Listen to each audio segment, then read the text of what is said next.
ఎలా పరిచయం? ఆటోడే ఎవరతను అరెరే! ఓయమ్మా! అమ్మాయి బాగుంటా అని చెప్పి నాకు నీకు ఎన్నికలు ఇవ్వలేదు మా అమ్మాయి బాగుంటుంది. సేమ్ డైలాగ్ నీకు కాపీ పేస్ట్ చేశాడు. నువ్వు సాఫ్ట్వేరా హార్డ్వేరా? నేను కూలి చేస్తున్నాను సార్. ఎంత వస్తుందేంటి? 5 ఎకరాల పొలం భూమి ఉంది మేడం. మ్హూ.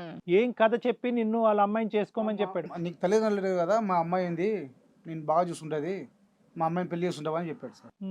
ఇంకేం నువ్వేం కనుక్కోలే? నేనేం కనకలే కదా సార్. ఆ అమ్మాయికి ఇంతకు ముందు పెళ్లి అయిందనే అంశం నాకేం తెలియదు సార్. మీరిద్దరు face to face first time ఇప్పుడు చూసుకోవటం?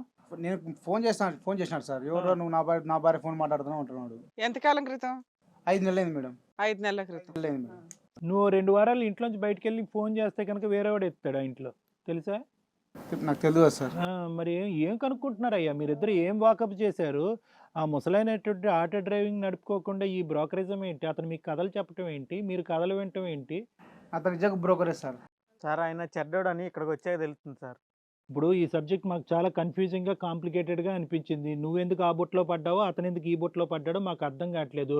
అందరూ ఎదురుబెదురు ఉన్నారు. తేల్చుకోండి, ఏంటి ఏం మాట్లాడతారో, ఏం ప్రశ్నించుకుంటారో. ఆ పెద్ద మనిషి అదిగో కళ్ళెదురుకుంటూ ఉన్నాడు.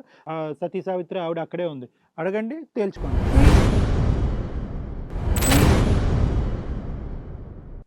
ఏమైందయ్యా మీ కొడుకు సంవత్సరం అయింది రాలేదు అంటే అప్పుడు నేను చెప్తున్నా ఒంట్లో బాగాలేదని వెళ్ళిందయ్యా, నువ్వన్నా మాట్లాడాలి కదా అని.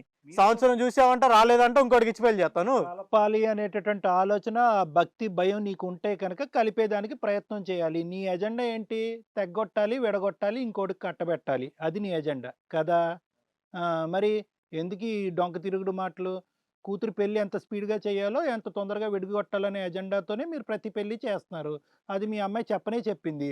ఆ అమ్మాయికి తెలివితేటలు ఉన్నాయి, ఆలోచన ఉన్నాయి. ఆ అమ్మాయి ఎందుకు బకరాలా నీ వెనకట్లా వ్యవహరిస్తున్నా? మీ అక్క చెల్లెలు అందరూ ఇంతేనమ్మా? అందరూ ఇంతేనా? ఎన్ఎస్ పెళ్లిళ్ళు అయినాయి ఒక్కొక్కరికి. వాళ్ళన్నా చెప్పట్లేదా నీకు బుద్ధి? డాడీ ఇట్లాంటి వాడు, డాడీ చెప్పినట్టు పెళ్లిళ్ళు చేసుకోమాక వాళ్ళు ఎవరు లీడర్షిప్ తీసుకోవట్లేదా? కాదు, మీ అమ్మ ఉందా? మీ అమ్మ ఉందా? లేదు అది నాన్నకు అన్ని అలవాట్లు ఉన్నాయా? ఉంది. అన్నీ ఉన్నాయి. మీరు ఇంకా అందరూ కూడా మీ గొర్రెపోతులాగా మేకపోతులాగా అసలు ఇదంతా వీళ్ళ ప్లాన్ ఏమో. ఇదేం వ్యాపారం అమ్మా? ఎక్కడ వినలేదు ఇలాంటి వ్యాపారం మేము. కూతురుల ద్వారా వ్యాపారం ఏంటి? ఏమయ్యా, రెండో అల్లుడికి ఏ రకంగా ఏం చూసి ఇచ్చావు? ఇక్కడంటే ఓ 15 లక్షలు తీసుకున్నావంట, తీసుకున్నావా? తీసుకున్నామా?